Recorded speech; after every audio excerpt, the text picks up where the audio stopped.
One stop. One stop. One stop science shop.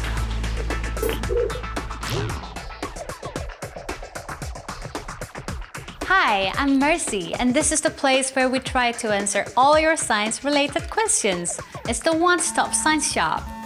We have a question already.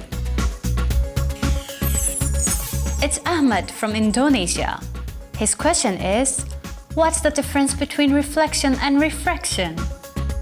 Great question, Ahmed. I'll prepare something fantastic to show you.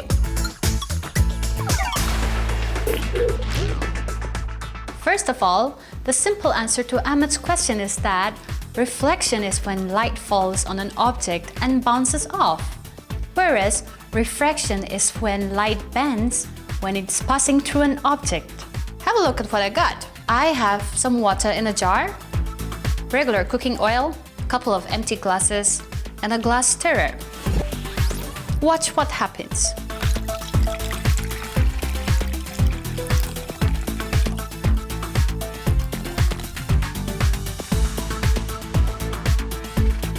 Did you see that? The stirrer seems to be bent when I put it in the water. Now watch what happens when I do the same thing with oil.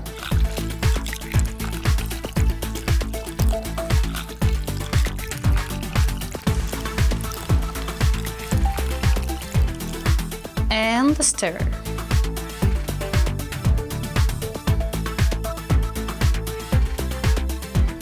Did you see that? The stirrer seems to disappear right before our eyes. Now let's see what happens when I mix the two.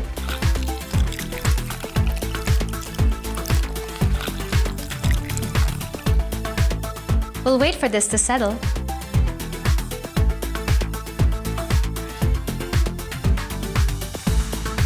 First of all, what happens when they separate? The oil floats to the top. This is because oil is less dense than water. Let me put in my glass stirrer and see what happens.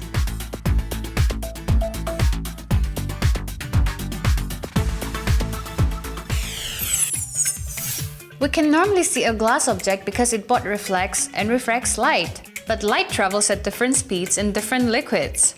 So when we put a stirrer in water, the light bends slightly, making the stirrer appear bent. And when I use a heavier liquid, like cooking oil, the light bends furthermore. So much so that at one point, it does not even get out of the glass. With no reflection and no refraction taking place, the object gives off the illusion of becoming invisible, thus making the spoon appear to disappear. To see for yourself at home, here's what you need. Water, cooking oil, glasses, and a glass stirrer. We just learned how to spot the unusual in the usual. Let's see who's gonna visit us today.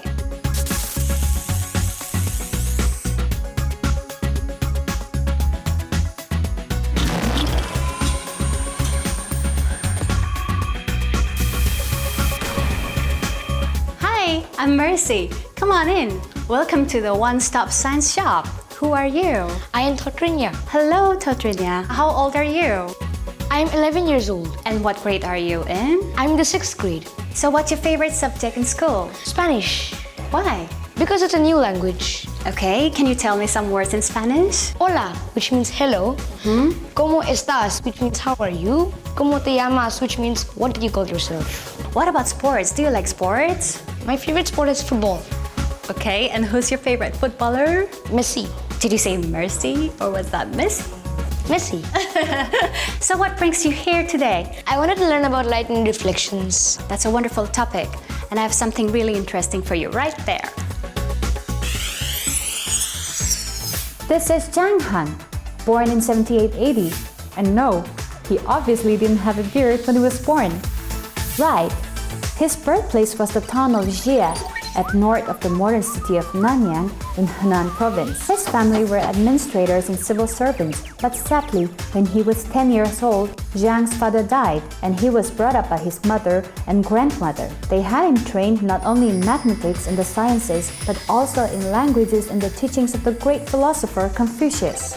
Zhang grew up to be a renowned scholar with a flair for poetry. The emperor King An hired him as a civil servant to his court. However, instead of doing his work, he often spent his time composing long epic poems. Naughty Zhang. The emperor's court, though, was full of influential people, including the mathematician and calligrapher Shu Yuan and the philosopher Wang Fu.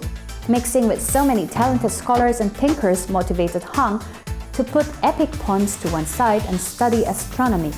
He constructed a spherical model of the known universe to study and chart planetary movements. Heng wrote a book called The Spiritual Constitution of the Universe, where he talked about radiating influence theory as a way of explaining solar and lunar eclipses.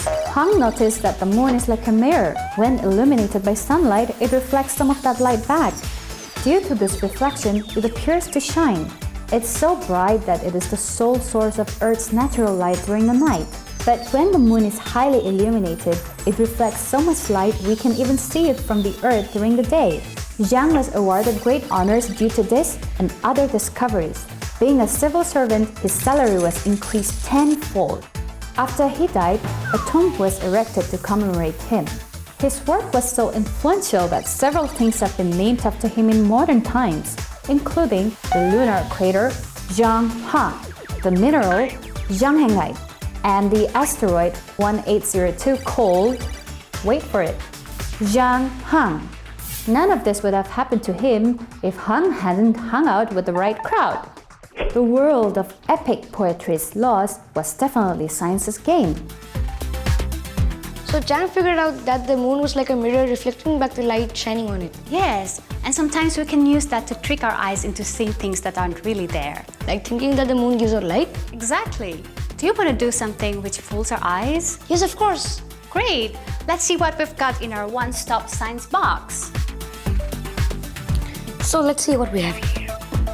An empty glass bottle, or say a transparent bottle, an empty CD spindle, some sheet of chart paper, some stationeries,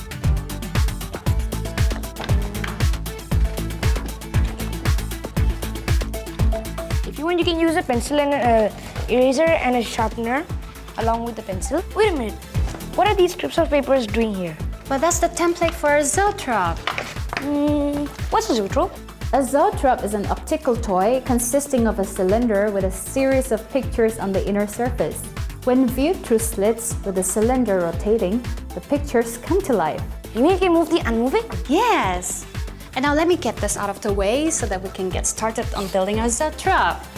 First of all, I'm going to remove the part of the CD cover that we're not going to use. Why don't we need it? We just need the spindle for the base of our zoetrope. So I'm going to put that there, all right? And now we have to cut out the chart paper to a strip of 9 centimeters wide, approximately 45 centimeters long. This is going to be part of the outer area of our zoetrope. All right, 9 centimeters here again. Oh, that's too far away. Okay. Now, let's mark out our 45 centimeter strip at regular intervals of 3 centimeters for our viewing slits.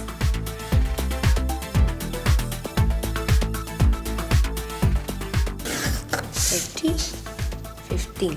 Now, can you cut that out for me, please? Oh yeah, sure. This will form our viewing slits.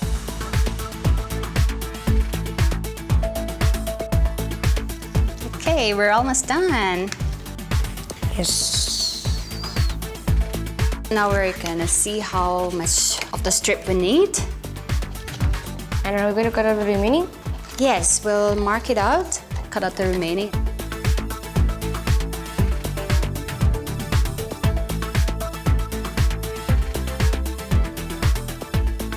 Now we have to glue this together.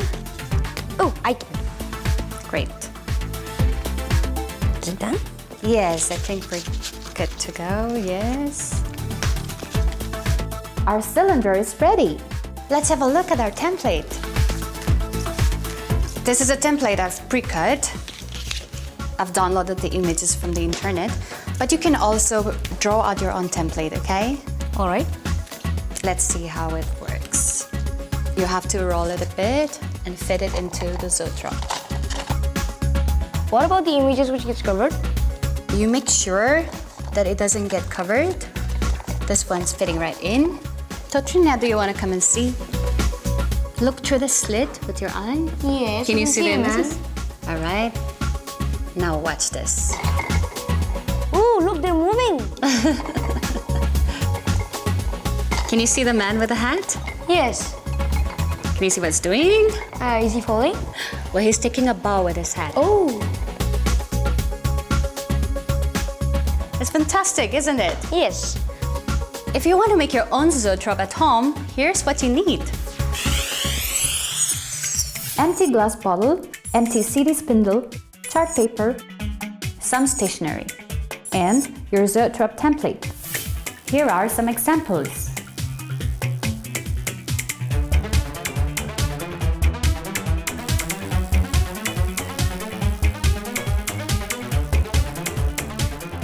This zoetrope is so cool. Can I take it home to show my friends? Of course! And don't forget that you can make so many more templates. You can even draw your own and make some crazy animations.